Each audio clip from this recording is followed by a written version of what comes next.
13 of the Odyssey Roundtables and episode 47 of the podcast already. How are you guys doing? Any exposure to Balancer? No, luckily not. Nope. Doing well because of that. And yeah, just generally looking forward to enter the last 2 months of 2025. It's so, yeah, so surreal to say that because like February, March feels like 2 weeks ago, and now the year is almost over again. I don't know, maybe it's because we're getting old and everything feels like so much faster, but 2025 so far felt like this. I don't know about you guys. For those who've missed it, so Balancer apparently got exploited overnight. The version 2 of its smart contract, so it's not the V1 that has been around for 6 years. Probably some re-entrancy attack. Maybe Owner, you can explain that a little better. But right now it seems as if the total damage amounts to around 100 million. Most of it comes from ETH and ETH derivatives that got exploited there. And as of now, there's no official tweet from the Balancer team that the exploit has been patched or fixed. And there have been some Balancer forks, amongst them, I think it's Bex on Berachain. And Berachain got halted by the validators this morning. So yeah, decentralization at its work, at its best.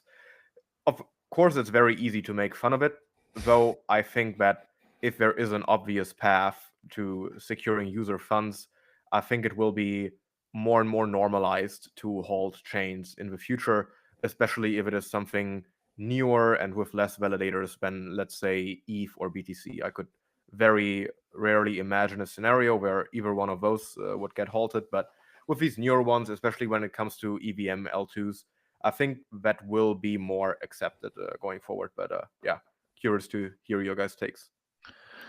I don't have any specifics as per technicalities, but I think in general, the craziest thing is Balancer is not a recent protocol. Balancer is a DeFi dinosaur, which has been around for multiple years. I don't know how many years, but it's 4 or 5 years or whatever, and has been audited multiple times. The fact that this can still happen in DeFi is a massive setback with regards to trust and credibility and institutional adoption.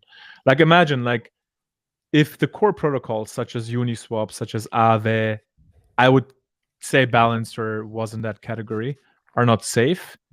I mean, then what's the point of using anything? Anything other than that is more recent and probably more prone to attacks. So I think it's a massive setback.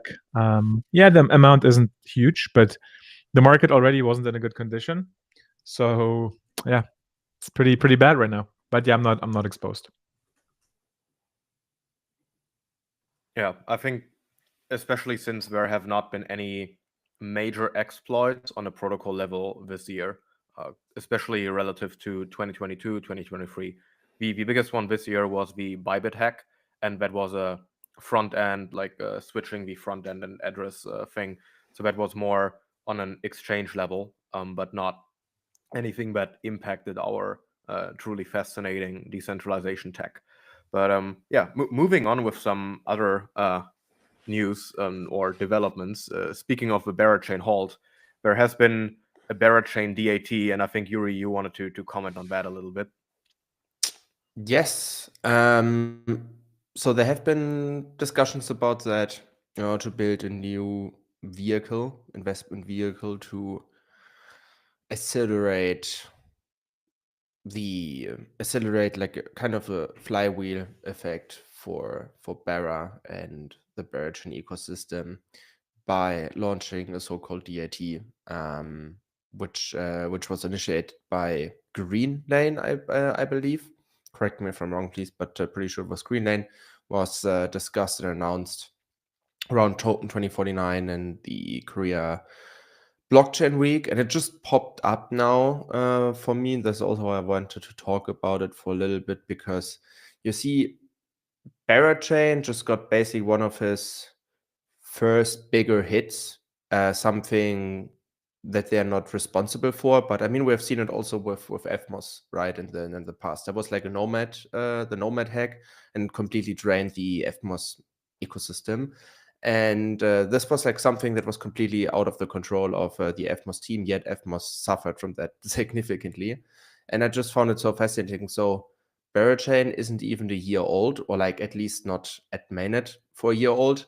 And I just see it left and right how these super immature ecosystems try to launch a DAT and talk about how to foster the ecosystem with like investment flywheel, and that they receive demand from Wall Street or whatever. I'm super skeptic of that. And we talked about it before the show. Yes, it makes sense. And it's like also kind of an initiative to stay relevant and make sure that the asset itself stays up. I get that. But for me, it really feels like that a lot of the brain power, a lot of the resources are not properly not invested into the right things, because people don't think about growth right now in many of these altcoin areas. That's also why I'm personally very bearish on a lot of altcoins. They're just focused on that someone is buying their crap, so to say. That's what they're focused on, and ecosystem growth and all of these things are completely irrelevant. And this is like something that's a little bit worrying, I believe, for the broader ecosystem.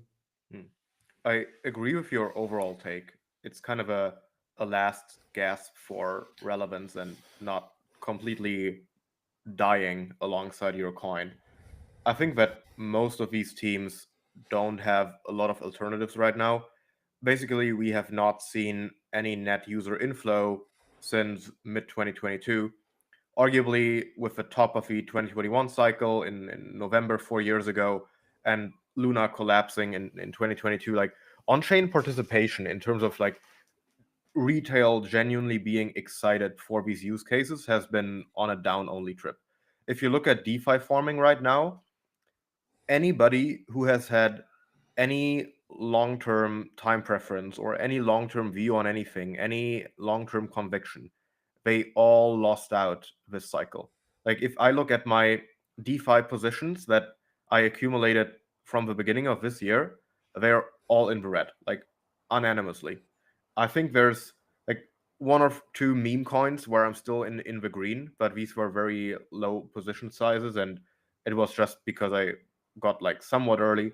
But all the other stuff, which are genuinely good projects, if you look at Maple's Syrup or Ifina, they've been doing an excellent job on the BD growth expansion side, integrated into a ton of things.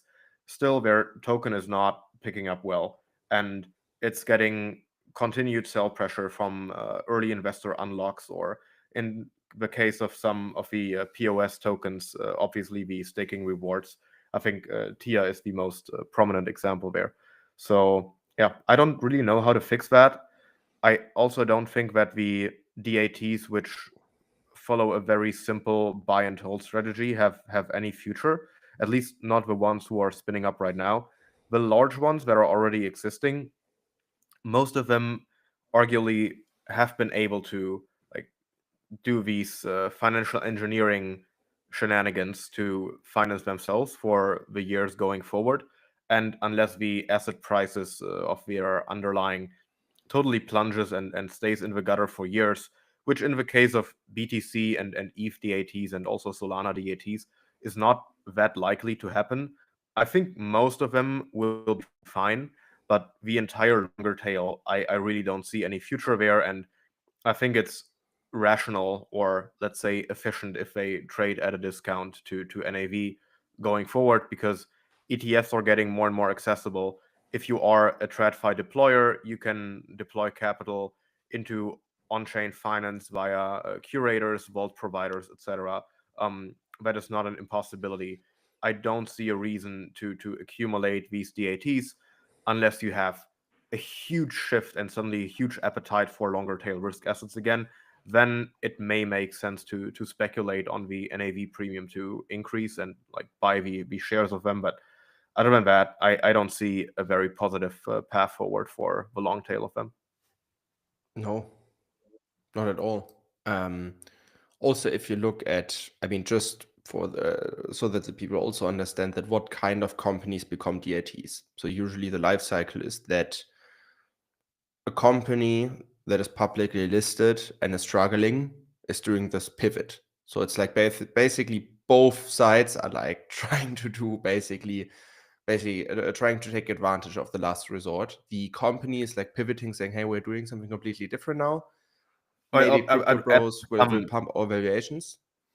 I would add The some other brief side- context on that, because usually it's not coming, like the shift into a DAT is rarely coming from the underlying company.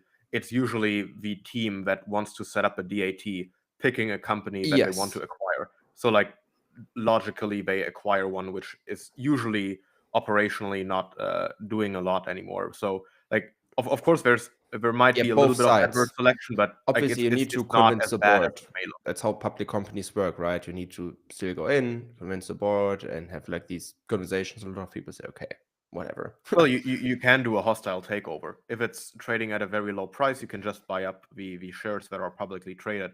You can kick out the old management and turn it into a DAT. It's not that complicated.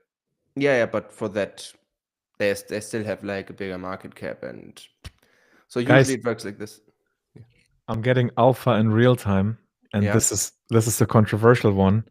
Apparently, the balancer hack was vibe coded. So some Another people Birkin bag for Kim Jong Un. some people analyzed the console logs, or like what's been logged in production, and normally it's common practice to remove console logs in production. It's just good practice. You don't do that. It's mostly for debugging. And here there were console logs, and the logs look exactly like an LLM. It would basically help you understand what's happening, step 1, step 2 type. So it's just rumors, but it would be wild. It would be wild.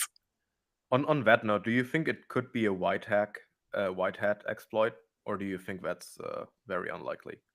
I mean, first of all, yeah, I think it could be. Given that there hasn't been any communication, it's super weird. Maybe they're like negotiating behind the scenes.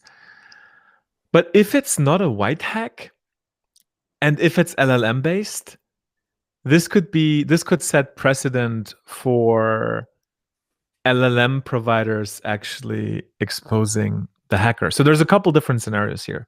If a hosted LLM was used, like ChatGPT or Claude, then those providers know who penetration tested this before, coincidentally.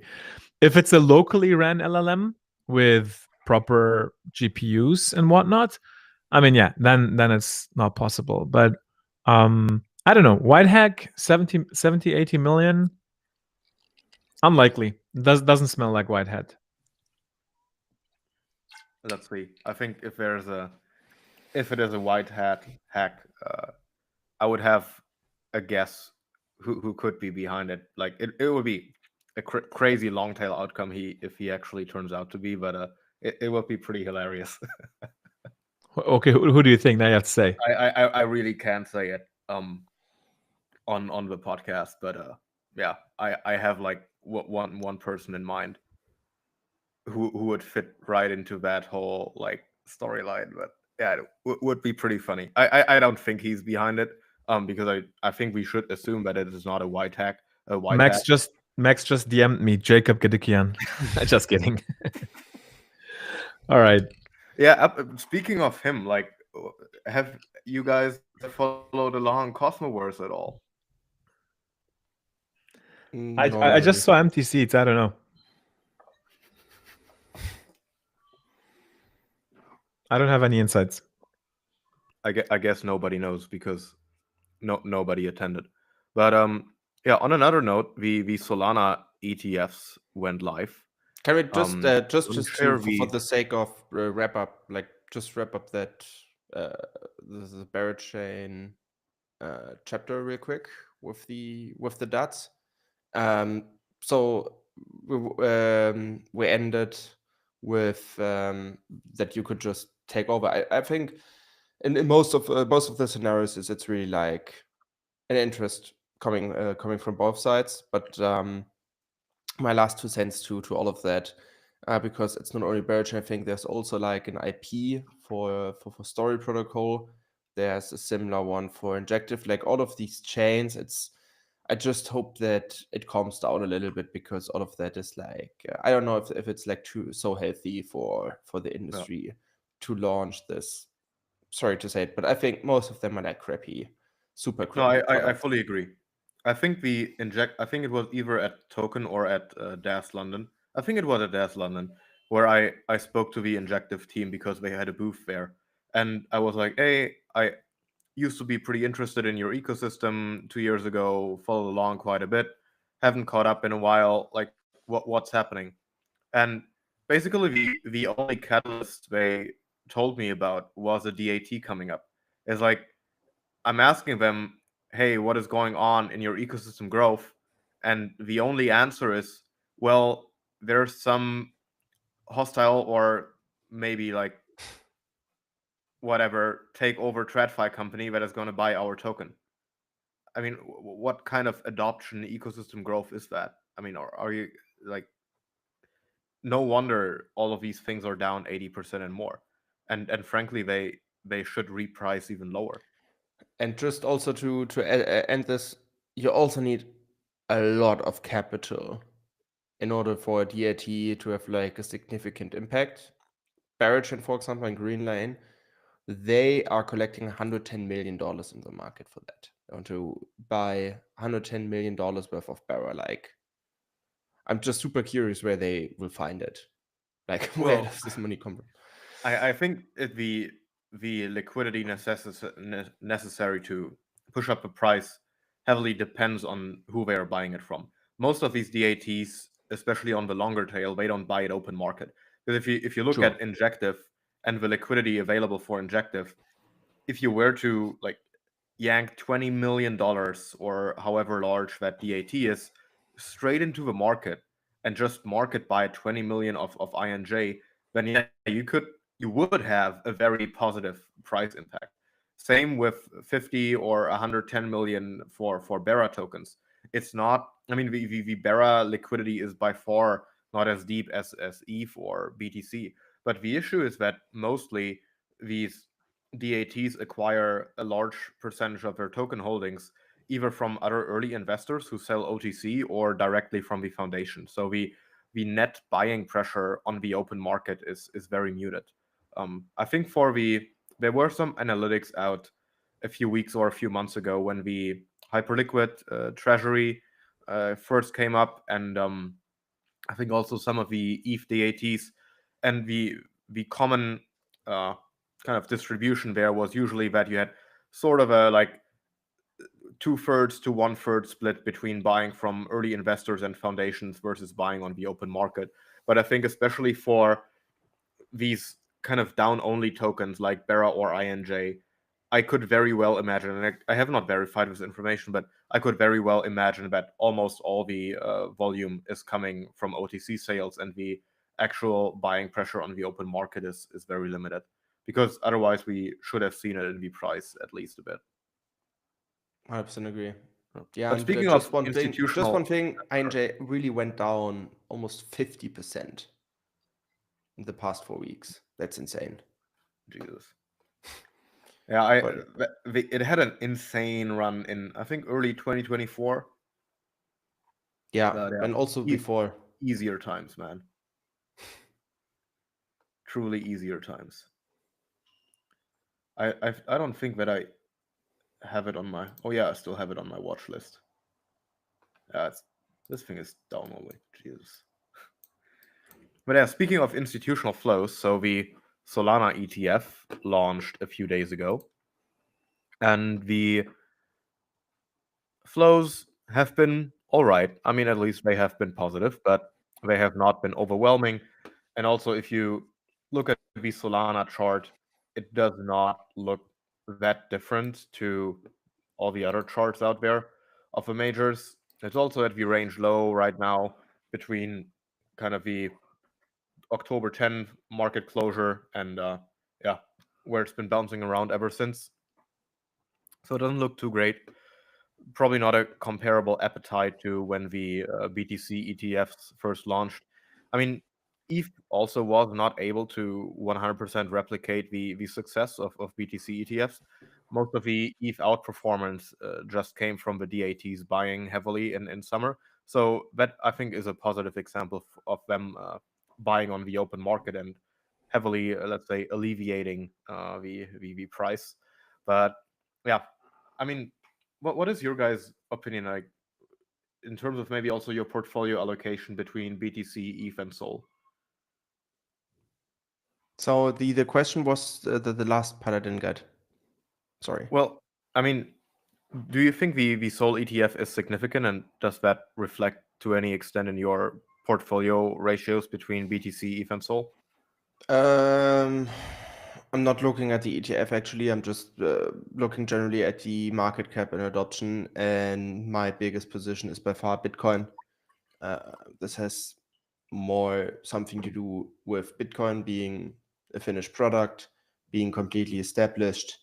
But yeah, like I would also take into account that I believe that there's like more demand for buying Bitcoin than an altcoin because it's the big daddy of the industry. If you want to have exposure to the crypto industry, the best move you can probably do is Bitcoin if you are like not invested yet long term. So this is the reason why my biggest position is Bitcoin, and then Solana and Ethereum are more or less equal, more or less. But yeah, I actually like. I mean, like when GSOL was launched, it was like I don't know what it was, but it performed very well. There was like this one. There was this one metric. What was it? I think they had like how much in trading volume here.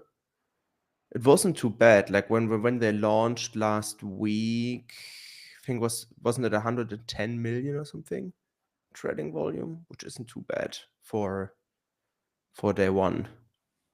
I'm just looking for it.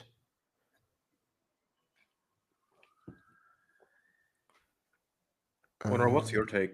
Are you still like heavily exposed to memes or alts, or mostly in majors? Same situation, mostly through companies, through equity and company holdings. I think it's mainly like a mix of ETH, BTC, Sol, some other alts. Memes just like a small percentage, but generally like don't trade. Don't really like. I mean, it's pretty clear that the market is in a weird place. Many people think it's not over. I'm one of those. And because we didn't have this crazy euphoria bull market, I don't even know what a bear market would look like. Like it's been painful for the last couple of months. So if this was the bull market, then I only can imagine how bad the bear market will be. But jokes aside, I think there's a couple catalysts, right? Like there's still a couple airdrops that we're yet to see. There's a couple big ICOs that we're yet to see on chain. There's allegedly the Pump Fun airdrop, which who knows if it comes, but if it comes, I think it will be big for the trenches. Other than that, like I'm really not concerned with trading or anything like that.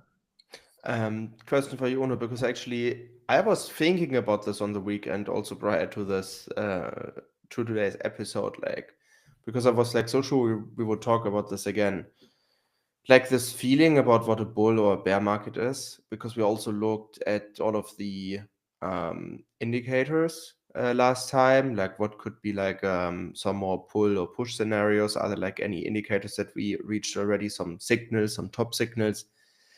And I'm just really thinking like maybe like I think everything seems so weird, and I really question if we were really in a bull market. Like, was this really a bull market? I don't think so. In terms of Bitcoin performance, yes, we saw some capital inflow, but the rest of it, I think there aren't too many metrics that speak for that. And also specifically all of the soft factors are, in my opinion, speaking against this.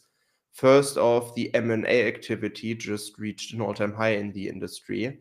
We are witnessing that basically the age of consolidation. All of the big crypto companies trying to consolidate, like maybe not the big exchanges, but we see like a lot of M&A activity left and right. And then on the other hand, you see also a lot of people getting laid off as part of that. And if I compare this to 2021, where everyone was just That's the saying, problem. let's hire 10,000 people and you get whatever salary you want, we are like, let's consolidate the industry and kick everyone out. Like, sorry, So it's I not a think bull market for me. I think that comparison definitely lags because times have changed. I can definitely tell, like, end of last year, beginning of this year, we were definitely in a bull market. Yeah. There's no doubt about that. Like, pump fund fees. It was a Bitcoin and memes cycle, right? Bitcoin, memes, and stables. There's no value capture on stables, but like Bitcoin and memes mooned through the roof. I know people like personally that made 8 figures, cashed out on Fartcoin and stuff like that. One So quick question. Of those people you knew, did most of them round trip it? no, Or yeah, did they yeah, yeah. actually cash it? Most of them round tripped it, but some definitely cashed like solid 7 figures on what I just said, like Goat, Fartcoin, AI16Z, Mudang, Peanut.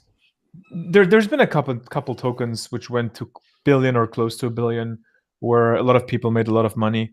But I still agree with Yuri. It's super weird. Like, so obviously no one knows what's going on. I think reasoning by analogy is completely useless. It's like, I don't see a lot of similarities to previous cycles, but the one thing that is very clear to me as per why only few things mooned is last cycle there were what, like 20,000 tokens on CoinMarketCap, CoinGecko. This cycle it's 20 million. So it's multiple orders of magnitude more token. So it dilutes like crazy. There's way more professional extraction going on, crime. So to me, it's not a surprise that only like very, very few things moon. But I could also see a scenario where it's so cooked that was it, and we have to like cleanse before we get a proper news cycle. If we have the cycle dynamics at all. I mean, what is left to be cleansed of? I mean, everything is down already. Oh, All it can always go a little bit more down. Yeah. Yeah, of course. Like, but the cleansing effect of an altcoin that dropped 95% from 1 billion market cap to 50 million, now dropping another 90% from 50 to 5 million. The first 90% is like a 20x more relevant decline.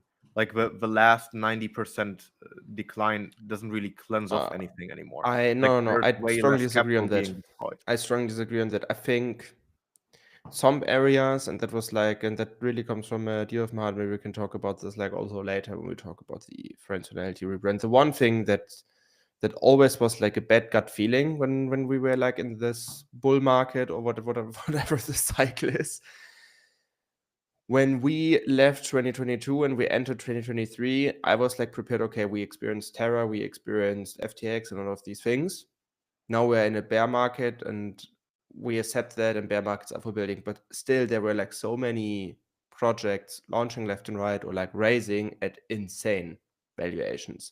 And I think there was still like there's still too much money in the crypto market for like proper growth that's anchored to real demand drivers, to real innovation. I think that's completely missing. You can, if you just have the right connections in the industry and can spin up a nice narrative, you can look at IP, like Storage Protocol. It's my favorite examples. It's sitting at billions. It does absolutely fucking nothing. Nobody knows if it works. And they now try to build another vehicle around that. Like, sorry, I believe we still need to burn more in order to kind of start from scratch again. If I look at how the industry looked like in 2019, 2020, what kind of players were in there back then compared to now. Yeah, I think we can still go down even more, and it wouldn't be a surprise to me, to be very honest, For because stuff like Story Protocol, I fully agree, because that is still sitting at a like 5 billion or whatever FDV. I mean, for that stuff, absolutely. But like, let's say Arbitrum, Optimism, or Polygon going down another 90% is not going to have as much of an effect as the decline that has already happened until now, because most people are down bad already, and if they were to liquidate, they cannot recoup a lot of capital. So I think the industry internal cleansing is less impactful going forward when like inflows or outflows from traditional finance into the industry.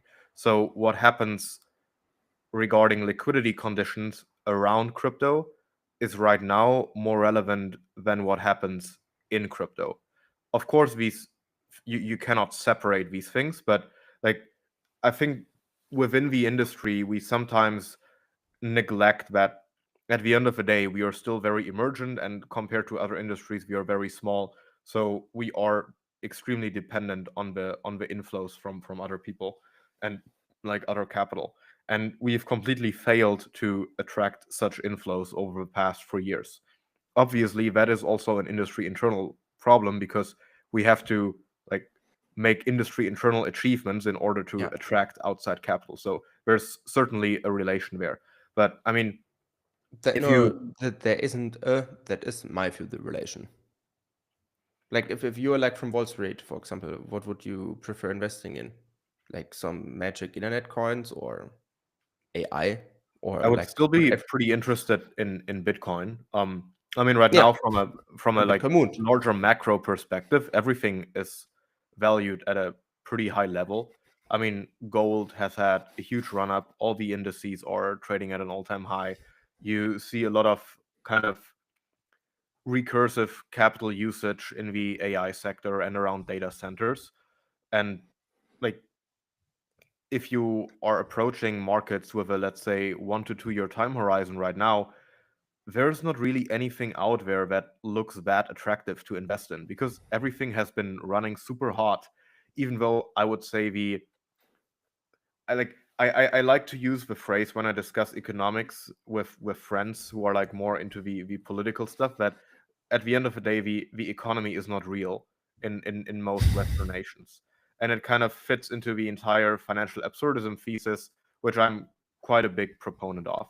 And on the surface, this thesis has not been getting a lot of appreciation, let's say, over the past 6 months, ever since the meme coin cycle was over. I would say 12 to 18 months ago, a lot of people were kind of jumping on that wave with all the meme coins rising, because that was sort of a like proxy expression of financial absurdism. But if you just look at Western nations like us in Germany or people in the US and the structure of these economies, it is insane to me how people, especially in our generation, take the working of this machine for granted. It is absolutely insane to me. Like every single day, and I say that without any sarcasm or irony, is that like I'm genuinely surprised how any of this works. I am genuinely fascinated by it, how any of this still works. If you look at all the debt Ponzinomics, if you look at all the insanely inefficient allocations of capital, the way people optimize for useless consumerism to impress other people. I mean, I come from a like business administration and economics background, so like a lot of the people around me like fit into the whole like finance bro, or like in German the BWL Justus meme.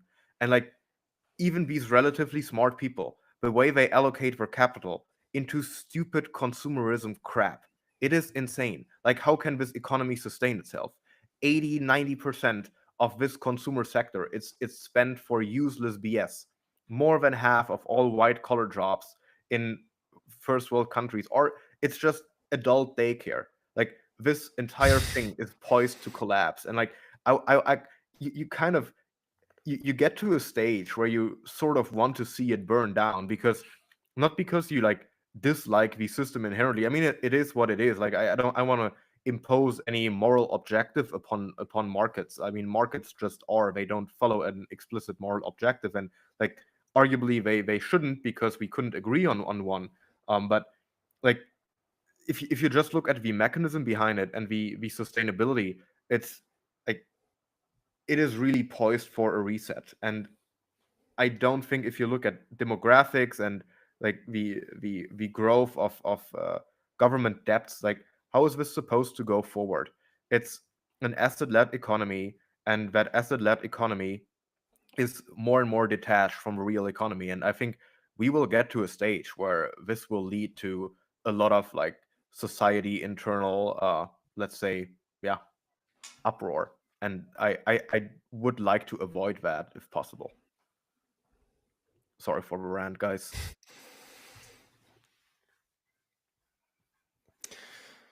Yeah, it is what it is.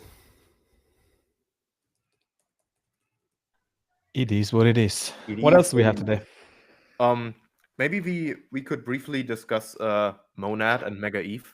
I think out of all the things happening, the only things that get a little bit of like attention and interest of capital are the ICOs and the Monad airdrop. So were you guys eligible for Monad?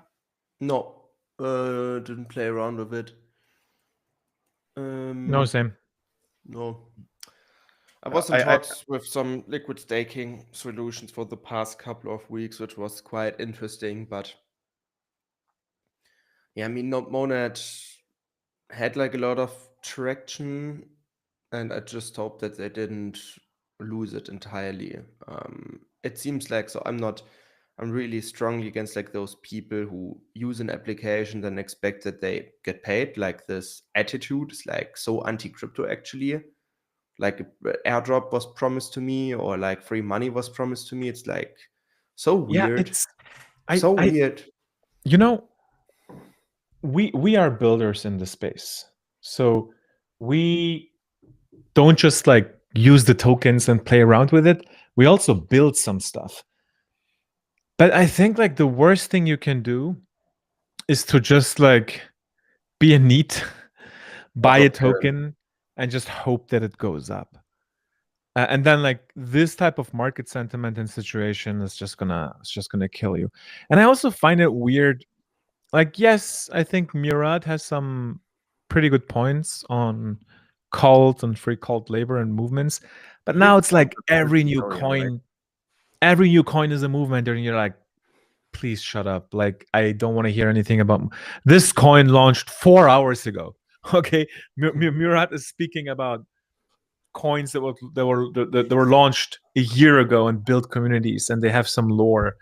So I feel like being a builder and dabbling a little bit with tokens is fun. And then like, you get an airdrop here and there. But I just like don't see why you would do this full time and then have the expectation that the market owes you and that the companies owe you to airdrop. And I don't know. That's still very weird to me. Entitlement. Yeah, and also like there was like one of I've read that tweet like 4 or 5 years ago, and that's like the one thing that I always tell people when they say they want to hunt an airdrop. The best airdrops come to you when you expect them the least. So for example, the best airdrops that I've gotten were like completely unexpected because I just used some stuff. And I think that's really the meta. Also, like maybe like a mantra that's like also valuable in life. If you just try to enforce something with all of your willing power and be super bitter about everything, then I think you won't get rewarded for that. And also was always super skeptic about these airdrops, like Monad, Parachain, and all of the airdrop people had like super high hopes. Like everyone in crypto tried to catch that airdrop, and yeah. So for me, it's not surprising that nothing happened. And it's also it's like a weird attitude, as you mentioned, Onur. It's like an airdrop Karen for me. Like do some proper work. And for me, airdrop hunting is like gambling. I also don't go to a casino and then I go out and say, these motherfuckers, I spent like 5 hours here and I didn't cash anything out. You don't insult the dealers if you if you don't walk out profitably? No, usually I punch them and stuff like You that. know, Yeah. another thing that disgusts me really, and I'm gonna die on that hill, is all this casino bullshit. Like everyone is doing casino streams, everyone is sending casino links. Like when did we normalize this? Like when did we normalize casino streams and casino affiliate links and people getting paid to freaking shill casinos to gamblers who already are broke so they can completely ruin their lives? I mean, yes, to some extent crypto has a casino aspect to it, people gambling on coins. But I think in general, there's still much more to it. There's like technology, there's new ways of coordination, there's governance. Like we're building all these systems. It's not just gambling. Gambling is like, should be like, I mean, it's probably 50% in reality, but it should be like 10, 20% of it, right? I really don't understand why people are being celebrated. Like, even like big KOLs. I mean, everyone knows I hate KOLs, but like some big names and they're all shilling casinos. Even Gainsey shills casinos. And I'm like, what's going on here? Like, this is weird. This shouldn't be normalized. I think it's a generation thing to some extent. For the generation Yuri and I are in, it's just like I still think there's a lot of truth to the mentality of that old. I think it was from Degen Spartan, like a Telegram message from 2021 or 2022, where he said, after college you have a few years to hyper gamble yourself to wealth, and if you don't manage to do that, you'll be a wage cuck for life. And arguably you can still engage in careers in whatever you want to do, startups, or may it be consulting or finance or whatever, where you can make a decent living for yourself. But the one positive thing that we have to give to our generation is that there is more awareness and less pretentiousness about the uselessness of most of these careers, most of these firms, and most of the products that they offer. So there's I not think, a lot of distinction between the meaning of slaving away 80 hours a week doing PowerPoint slides in some sure. M&A tower and just like trying to gamble, because at least gambling is fun. So honestly, I have a problem with generic advice like that, and I beg to differ a little bit because I'm not giving advice rather to than anybody to gamble, like not at all, but like I'm just trying to no, explain but where the mechanism is coming from. here's a counter example, and I know people who went that path, right? So that sentiment, which I understand where it comes from, but I think so. Here's the problem, right? Like the sender sends out a message with an intent and with like something they have in mind, but I think people will completely misunderstand the message. People will read this and will say, "Oh my fucking god, I'm gonna YOLO the next 5 years. I'm gonna not work on this hard thing career. I'm just gonna like try to make it and gamble and blah blah blah." I think what he means is something different. What he means is like build something, work hard for it, be entrepreneurial, like take risk. And take risk can also be within a career. Like I I know people who have better careers as an employee. I mean, most people who take their career seriously end up better than 99% of entrepreneurs. Like, let's take entrepreneurs. 90% fail. 1% make it big, and the other 9% may have like an okay business that makes like 1-2 million a year. If you have an okay business that makes 1-2 million a year, and you have like 2-3 co-founders, that's what, like 500,000-600,000 a year. Your cut, you can make more at good careers. Like I know people with good careers who make 1 million a year, 500,000 equity, 500,000 like cash. Obviously not overnight. They've been working on the career for 10, Yeah, 15, but 20 years. that's 0.03% of the The, people the in probability Germany. distribution of making Yeah, these not outsized Germany. employee Also incomes is US. probably even worse than on the entrepreneur side. It's like I think I once listened to a podcast from like tax advisors in Saxony in Dresden, where I'm coming from. In the entirety of Dresden, I think there were 2 people who made an income of over 1 million, and it's a 500,000 person city. It's like the odds of making big money as an employee is insanely low.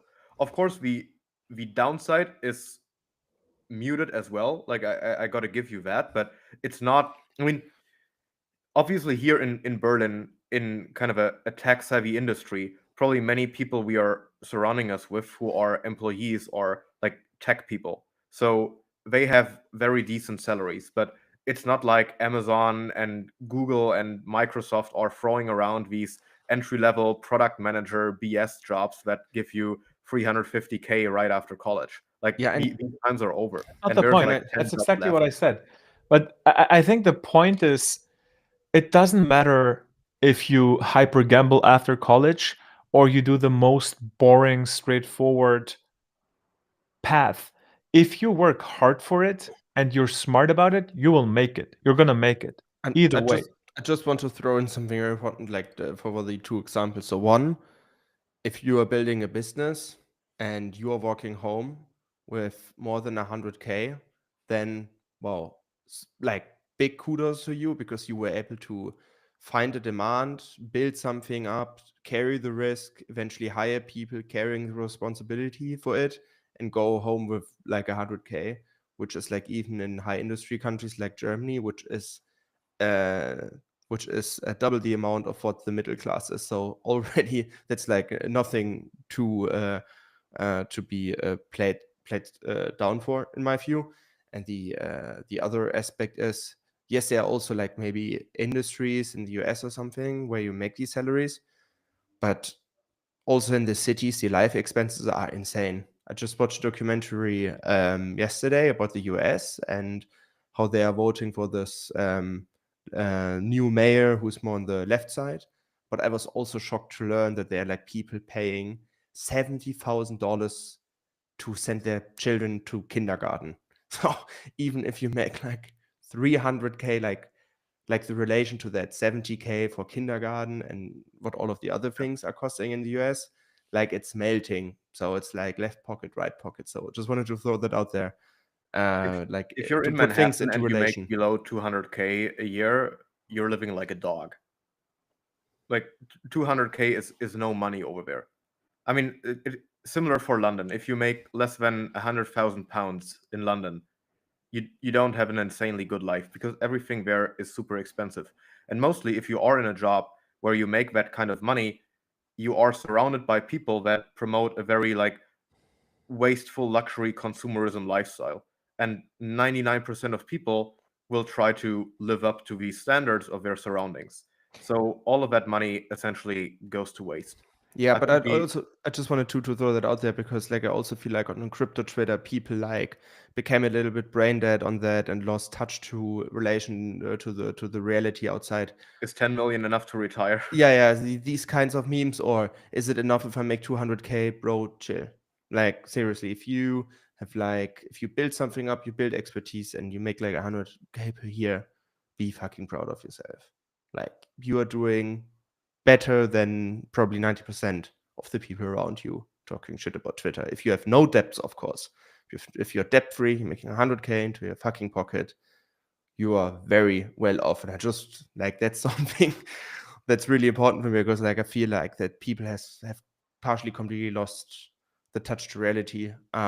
Also like AI is coming, so a lot of people will have like a super hard time to actually find a job.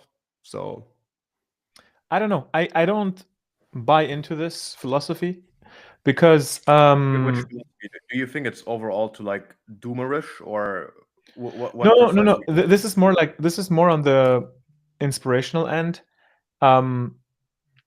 Look, one of my oversimplified rules in life is, for every area in life, whether it's podcasting or trading or working or athletics, whatever you do, 1% will, like, the 1% will be by orders of magnitude superior and better and more efficient and more successful than the remaining 99%. And it just takes a lot to get to the 1%, right? So saying you're doing fine is fine, but if you want to get to the 1%, I would say you have to work really fucking hard, and you have to not be, you can't be too content. with where you are. You have to like push harder. I'm not advocating for that being like a good life strategy for happiness or anything. I'm just saying like if you want to make it big, I don't think. Anyways, it's not important. I just like No, I'm just saying if you're like already like out of that, I became an entrepreneur, I built a business, it's working, it's running, and I made like 100K. That's like nothing to be like on the super small guy. I'm ashamed of myself. It's you already did something. Be proud of that, and you sure. can still do a couple of steps from there, right? And you probably learned a shit ton of things along the way. Yeah. Yeah, this discussion is what happens when people are disappointed with their monad allocation. Now, funnily enough, I got a little bit because I used to participate in some early rounds in Legion, and many of the Legion investors and their whitelisted wallets got a monad allocation. Like I never interacted with monad or the monad testnet before, but yeah, I think it's it's definitely a good way to filter out people who are kind of deep in the trenches of the crypto ecosystem at large. I'm not that opinionated if the monad airdrop is structured in a way that it will lead to like long-lasting engagement in their own ecosystem. I think just also partly due to the market conditions, everybody is going to sell it off over the first few days or like trying to hedge it. I don't think that they had any path where they could have made everybody happy. Maybe to briefly cover the Mega ETH ICO. So I think maybe we covered it last week when it started, but I think it closed Thursday or Friday. I think Friday last week, and it was like 25 or 27x oversubscribed. So way more capital commitments than the 50 million raise cap, and it's very emblematic of the current state of markets that all the interest and also commitment of capital that is still out there is used to bid these new shiny things, and everybody has consolidated around the philosophy. Okay, I think it came from MGNR, the guy. I think he disappeared once, and when he came back, it was like a liquid fund back in the 2021, 2022 days. And his philosophy was that in this industry, you basically have 5 to 6 times a year where there's free money on the street and you have to pick it up, and you kind of have to sit still on your feet for all the rest of the time. And I think back then in 2021, 2022, it was a lot more frequently than 5 times a year. If we look back at how easily you could have made money by just holding some stupid altcoins back then. But in 2025, he's certainly right.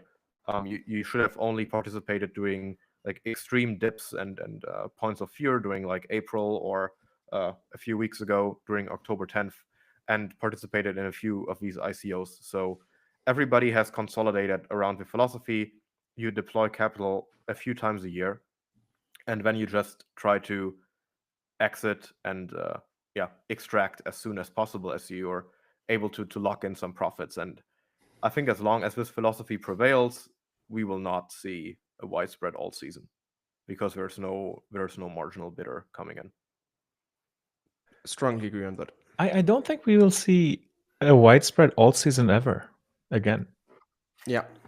What does that even Disagree. mean? Like, we have 20, 30 million coins. Where should the capital flow? No, but I mean, obviously, of these 20 million coins, 90 million, 900,000, and 99,000 are off like the field of attention by any means. Of course, there's some dilutive effect, but it's not like we 10,000x'd the dilution. We probably realistically 10x or 20x the dilution of like introducing more coins that some people perceive as relevant to deploy capital into. But even that 10x or 20x dilution obviously wreaks a ton of havoc if you don't compensate that dilution through new inflows of capital. And we have not seen any new inflows of capital into the industry over the past 2 to 3 years, except into majors through DATs and ETFs. I mean, Bitcoin has performed very well. And I think throughout the book, maybe if you leave aside some like USD denominated DeFi farmers or perpetrators, most of the people would have done way better by just holding BTC. And if you look at last cycle, especially during the 4th year of the cycle, that was completely different back then. Like, it was easy mode if you were exposed to alts. Of course, you had to like sell right in time to not round trip all of it, but there was a sustained period of time of several weeks up to several months where altcoins significantly outperformed. And we have not seen it this year at all by any means. Like, it used to make a lot of sense last cycle to be diversified into different sectors, and within these sectors hold like maybe 2 to 3 bets, because there was a likelihood that you would miss the 20x runner. But like, out of all the relevant altcoins, probably like every 5th altcoin was like a crazy outperformer, and you wanted to be exposed to that. Now, out of the 10,000 altcoins, maybe 100 or 50 or maybe even 5 altcoins are running. So the probabilities of, by just like, diversifying across 20 positions in your portfolio, the odds of hitting that very singular outlier to the upside have drastically decreased. So on average, like, all your alt positions are going down, and the likelihood of you being exposed to that one runner is incredibly low. So like, everybody who was overexposed to alts, and I mean, past cycle, it made sense to be overexposed alts in the 4th year, are now completely down the gutter. And I think there's a very, very tough path to recovery, if at all. Like, these people don't have a lot of capital they make through like a normal job they can put into the markets, or like try to DCA down. Most of the altcoins they're holding, they don't really have any catalysts coming up or any path to recovery, due to unlocks, due to the projects being dead and just like trying to sustain themselves. Yeah, I think it's looking pretty bad on the longer tail of alts. I think you made a good distinction at some point, which I think people don't appreciate enough, which is BTCD and an altcoin cycle, I think, are two completely different things. And I think we will see BTCD go down to 50, maybe even 40% in the future. But I think the notion of an alt cycle and what that means is dead. It's a subtle difference, but I think it's important. And you exactly made the right point. Like, it's impossible to bet on the right runner. So how are you planning to get exposure to BTCD falling, essentially, right?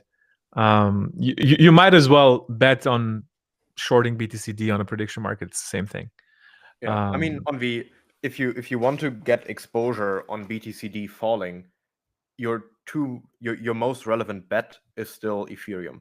If you look at the BTCD chart, the like 1 to 2 weeks where it fell from 66% down to 60% in July, that was during the time of severe ETH outperformance, because like, Ethereum is still by a wide margin the second most relevant coin. I mean, the price performance of Solana and of BNB and of XRP are probably only combined as relevant as the price performance of ETH. So BTCD is still largely influenced by the performance between ETH and BTC. But of course, the large multiples you want to capture are not in Ethereum, because Ethereum is already a 400 billion, 500 billion, whatever coin. So if you want to bet on the insane multiples, you have to be somewhere in the, let's say, 50 million market cap, 100 million market cap, and gamble on that to run to 1 billion or 2 billion. And something running one singular runner from 50 million to 1 billion has zero effect on BTCD. So I think in that sense, you are very correct that the singular alt outperformance is not really correlated with BTCD. Of course, there was this theory in the past where you had that kind of that flow chart of like capital flowing into BTC, then into ETH, then into large scale alts, then like into low cap alts. But I mean, it just has not repeated. Also, back in 2022 and 2023, I still remembered that like around every new month starting or around every new quarter starting, There were all of these crypto Twitter personalities who wrote threads about this quarter will be dominated by these 5 main narratives, and then they listed like AI x crypto or like RWA infrastructure, and then they were listing these coins that fit into all of these narratives.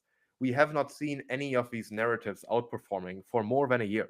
Like the last narrative-driven cycle was the AI agent one around a year ago, and that lasted for 4 weeks, and then the party was over. Before that, we had meme coins in October, November 2024, but like for a year, these narrative or like mini sector centric outperformance phases have been completely dead. Like there's, I think, I mean, kind of ironically, we launched this podcast more than half a year ago with the name Odyssey Believe in Something, but we have now entered a state where nobody is believing in anything anymore, and you cannot really criticize people for that. Like, what do you want to still believe in this industry? Maybe besides for BTC, and if you're active in the darknet, maybe believe into Monero and Zcash or whatever. And I mean, even the Zcash chart is just like being crimed up.